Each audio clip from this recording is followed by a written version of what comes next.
Hey everybody, and welcome back to the Intentional Excellence Podcast. This is Charles Max Wood, and this week I'm going to be talking a little bit more about, well, let me back up and tell you kind of what I've been thinking as far as this podcast goes. So far, it's kind of just been this log of, well, I did this, and you know, it's interesting enough. I think the things that I have going on and the things that I do are interesting to me, but the reason that they're interesting to me is that they have some meaning, something that I've been thinking about, or, you know, apply in a certain way. And I want to talk a little bit more about why things are the way they are, why they make a difference to me. So, as my friend Andrew would say, I'm going to get a little more meta on this, and meta is kind of a nerd term, I guess. Basically, the idea is that you have metadata that provides context for what you're working on. And, in a conversation, meta means that you go beyond just the outward meaning. And so I'm going to dig in a little bit more as far as it's not just going to be about, okay, well, I did this, I went here, I got this, I did this, it made me happy. But I'm gonna talk about more of why I'm thinking it and what it means to me and things like that. So I'm really looking forward to jumping in on this. I'm gonna go ahead and kill the music, and we'll talk a little bit about it. This week, in fact, yesterday, my wife and I went and saw Les Miserables, which is the musical based on the book by Victor Hugo. And it was really interesting. I'm not going to give I am going to give my opinion on the play, or on the musical, and that is that the musical is incredible. However, this last performance that we went to was less so. It was okay. It was good. It was worth going to, but the quality and stuff just wasn't up to. I've seen it before. And it didn't measure up to what I'd seen before. So if you're a performer on Les Miserables, I'm sorry. But anyway, that's kind of how I felt. Anyway, so moving on. We went, and I really got me thinking about some of the characters and what they mean. And I really just want to talk about it because it applies directly to me and to you and to life in general. So basically, for one, I want to start out by talking about Javert. And Javert is the policeman who he's a guard at the prison where Jean Valjean, who's the main character, was imprisoned. And then he winds up being like the chief investigator in the city where Jean Valjean eventually runs away to, founds a factory, employs a bunch of workers, and becomes the mayor. And of course, he has changed his name and all of this. And Javert begins to suspect that the mayor is actually this ex-convict that he knew.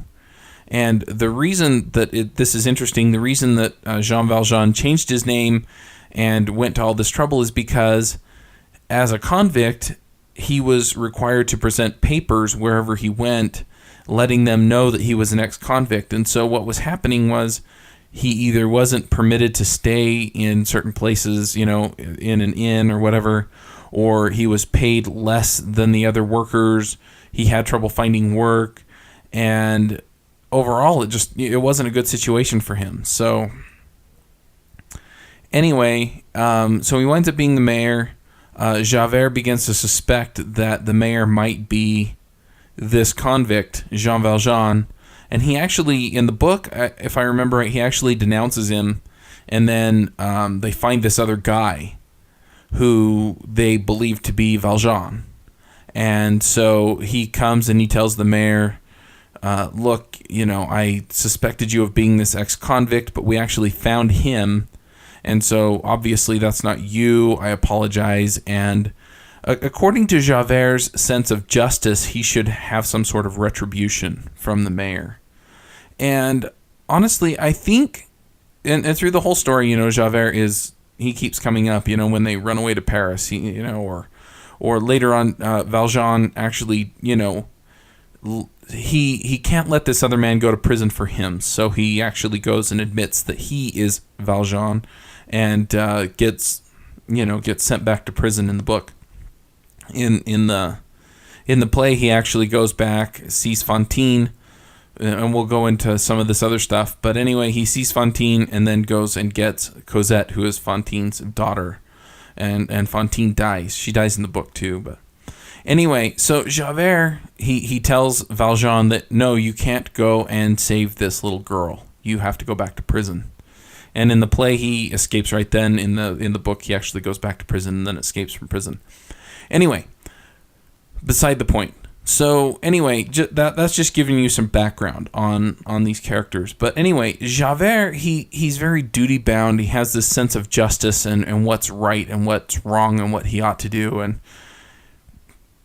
I think he gets kind of a bad rap, because honestly, I think in a lot of ways the world would be better if we had a few more people like Javert, and not the blinded sense of justice, but just or duty even, but people who actually felt the sense of duty and would go out of their way to do what they believed to be right or just, regardless of what the cost was. Obviously, I think that should be tempered by mercy and judgment, and obviously that's more what Jean Valjean embodies, where Javert is all about, these are the rules, and this is the way that the world works. Valjean is much more about the greater good and, loving and serving others, and that's how we wound up going to prison, was that his sister and her son were starving, and he broke a window and stole a loaf of bread and was sent to prison. So anyway, I think Javert gets a little bit of a bad rap. I think he has an oversimplified view of the world, and I've met people that have a similarly simplified view of certain things. And while they're a pain in some ways to work with, they, at the same time, they don't waste any time dickering over which way they should do things. They just do it, which is sometimes a virtue and sometimes it's not. And they always do what they feel is right or just. And so, anyway, I really kind of like Javert. I don't completely identify with him, but I really like him. Now, the other thing that I found interesting was that Valjean, and I'm gonna wax a little bit religious here, because I think Valjean in a lot of ways embodies some of the things that I view of Christ. So there's the scene at the end of the play, and if you haven't seen the play and you want to see it, and I'm just gonna let you know, I'm gonna spoil like half of it. Okay, so if you don't want to listen, go ahead and stop it now. Anyway, he winds up going and saving Marius for his daughter Cosette. Well, not his daughter, Fantine's daughter, who he raised. Anyway, so it's really interesting. He has this love for Cosette and this love for Marius because he will make Cosette happy. And he actually goes to the barricade and risks his own life to save Marius, and then he carries him on his back through the sewers to Cosette, and Cosette, nurses him back to health. And, it's amazing to me, how many times are we carried by Jesus Christ? How many times, it's the footprints in the sand kind of thing, where you look back and you see one set of footprints and you ask the Lord, why did you forsake me? And he says, no, that was when I was carrying you. And, Christ carries us and he saves us. And he gave his own life so that we could live. And it's amazing to me how meaningful that is, how powerful it is. Valjean goes and he spends 12 years raising Cosette as his own child, out of compassion for Fantine. And I mean, so many things like that, where he goes out of his way to provide work for these women, to work in his factory and to provide them with good working conditions. The other thing that really strikes me is the bishop. At the beginning, Valjean goes in and he steals the silver from the bishop. And then the bishop turns around and when he's brought back, they bring him back and say, he said that you gave him the silver. And the bishop said, yes, I did. But my friend, you forgot to take these candlesticks, which were also silver. And, it is symbolic of Christ, where the Pharisees bought Christ with 30 pieces of silver. And in this case, it's kind of a reversal where the bishop ransoms Valjean for silver and says, remember, you took this with a promise to become an honest man. And that's what Valjean does. And, the other thing that I found really interesting was that Valjean, he takes on the persona of the criminal before he goes and actually saves Fantine and Cosette and all of these other characters. And he takes on the persona of the savior. He saves all of these people from these horrible lives that they're living. And, just fascinating that, Christ takes on our crimes and then at the same time, saves us and gives us a better life. One that we never could have had on our own. And, it really, there are so many lessons woven through it. And the book is much, much more symbolic, obviously, than the play, because you can only put so much in. But, I mean, really, it was a powerful thing, and I kept thinking about just how, how important some of these lessons are. And how some of these values should be running through our lives, and how that affects us personally. And, even if you're not Christian, even if you don't believe that, Christ is our Savior, there are these values of compassion and mercy and justice and that guide all of our lives. If you've read 7 Habits of Highly Effective People, Stephen Covey talks about having a value-centered life. What are your values? And are those at the center? If you put anything else at the center, then he explains how your life becomes off-kilter. And, it's fascinating that if you put these values at the center of your life, it makes all this difference.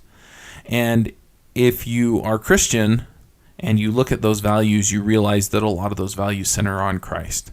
And that if your life is centered on Christ, those values are a natural outgrowth of that.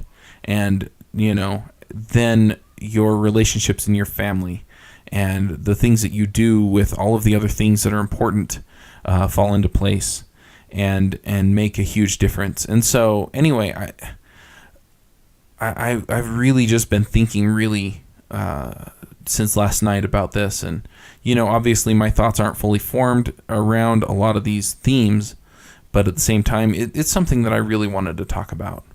Now, I'm going to switch gears a little bit, and I'm going to talk about business. So I'm going to switch gears a lot a bit. I've been working on a website for teachmetocodecademy.com. And I'm actually going to be putting together a course through July and August, teaching Ruby on Rails to people who want to sign up for the course. I've settled on the price point of $497 per person per seat, and it's going to be an 8-week course, is what I've decided. I plan on putting together probably about 20 or 30 hours worth of video, probably quite a bit of audio content as well, and then written content. And then people can kind of consume the material at their own pace, in their own way, however they want to do it. And it'll get them through the course, and in the end, they should be able to build. I'm not sure what the end project will be, but they should be able to build whatever it is that they're going to build. And, we can work through some of this stuff. But anyway, it's something that I'm getting excited about. Hopefully I'll have the site up this weekend. and people can start signing up for that. But anyway, I just wanted to put that out there because it's something that I've been working on, and it's something that I'm getting excited about. I actually am using a theme off of MediaLoot.com, and unfortunately all I have is a PSD, so I have been cutting and chopping and pasting and creating all the content that I need off of this PSD. And basically what it is you wind up cropping out the pieces that you need and then saving those as images that you're going to include into your layout. So anyway, it should be interesting, and I'll keep you posted on where things are with that. But anyway, just those are some things that I've been thinking about lately, and I know it's a completely different feel from the normal podcast. I'm not sure exactly where I'm going to go with the podcast from here, if I'm going to keep them more like this or more like that. I definitely want to talk about, some of the things that I'm thinking about and some of the concepts behind them. I'm hoping to be able to do that with both business and with like the spiritual or religious or whatever. So anyway, if you have any suggestions or thoughts, if you want to add anything to the conversation, feel free. You can do that by finding me on Twitter, twitter.com/CMAXW. That's CMAXW. You can also call me 801-367-6164. And there are a whole bunch of other ways that you can do it as well. Chuck@teachmetocode.com. In fact, if you record some audio and email it to me, I'll probably include it. But anyway, and finally, I would really appreciate anyone going into iTunes and leaving a review. So that's where I'm at. That's what's going on. I'm going to go ahead and cut this short. But I do appreciate you listening. And I like I said last week, I really hope that you let some people know that you appreciate what they're doing if they're helping you in any way. And that you can apply some of the principles that we've talked about in this episode. So anyway, thank you. Have a good one. Go out there and be intentional. Be excellent. And have a win for me. Thanks.